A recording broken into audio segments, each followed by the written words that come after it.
of the solution to the email project tree in CS50W. We're currently on the login screen and I'm just going to log in with a test account. This test account will guide us to this application. So the first thing we see in the mailbox is that there is currently nothing in the inbox, there is nothing in the sent box, and there is also nothing in the archived box of the inbox. You can also see at the top of the page that the URL is not changing. The first thing I want to show you in the solution is how to send an email. When the user navigates to Compose, they can send an email to another person that is currently registered for this application. I'm going to show this by sending an email to secondtest@gmail.com. Hello there, this is a test email for you, secondtest@gmail.com. After composing the email, I can submit the email and I will be redirected to the send box where you can see all of the information, including to who I have sent this email, the subject of the email, a short version of the body of the email, as well as the date on which this email was sent. As you can see, the archived and inbox will still be empty given there are currently no emails in this person's inbox. I'm just going to send a second email for the sake of testing this. Again, I'm going to send this email to secondtest@gmail.com. I'm going to call this email test2, and then I'm going to type something such as hello world. We now have the second email. If I now log out of the application and I navigate to secondtest@gmail.com and I log into this user's inbox, I will see I have currently 2 unread emails in the inbox. These emails are indicated in bold, which means they're currently unread.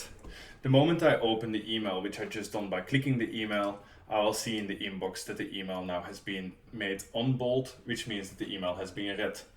I can do the same for the second email.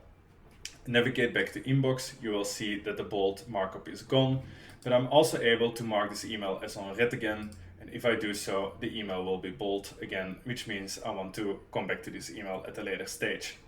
Now I'm going to show you what I can do with the test email too. The first thing I can do is archive this email. When I archive the email, you will see it disappears from the inbox and it will also be added to the archive section as well. If I mistakenly archived an email, I will be able to go back, click on this email and then unarchive it, and it will move back to the inbox itself. The other thing I can do with this email is I can reply to this email. In the case I press reply, I expect that the to field of the compose box will be filled in with test@gmail.com and that there is a prefix towards the email subject saying re. So now I'm writing a new email. You can see here that the to is updated to test@gmail.com, that the subject is updated to re test2, and then you can see the previous email that I'm replying on. I can now say hello there, planet. Now I've sent this email, I can submit, and now I have a sent email in this inbox that will go to test@gmail.com. Another thing I can do in my inbox is I can go to my inbox, I can click on an email, and then I can select forward. When I forward an email, it's not going to fill in the to address because it does not know yet who I'm going to forward this email to, but it will add a subject with FWD in front of it. And then I can add a little bit on the body, forwarding this email to you.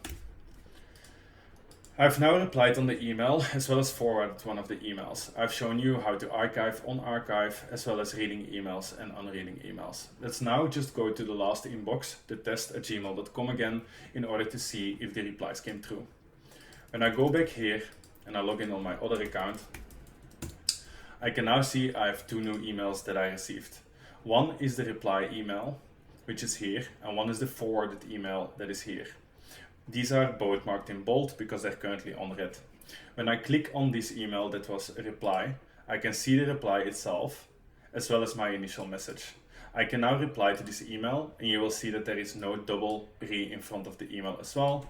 And then I can send, thank you, I have received your message. The same is true for the forwarded email.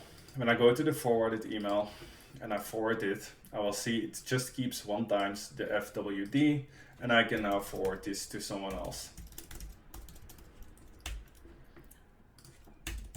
Forwarding again. These are all the options you have currently in this inbox. A last thing I've added is like a small update here where you can keep track of when your inbox was last updated and when the last time the emails were pulled into your system.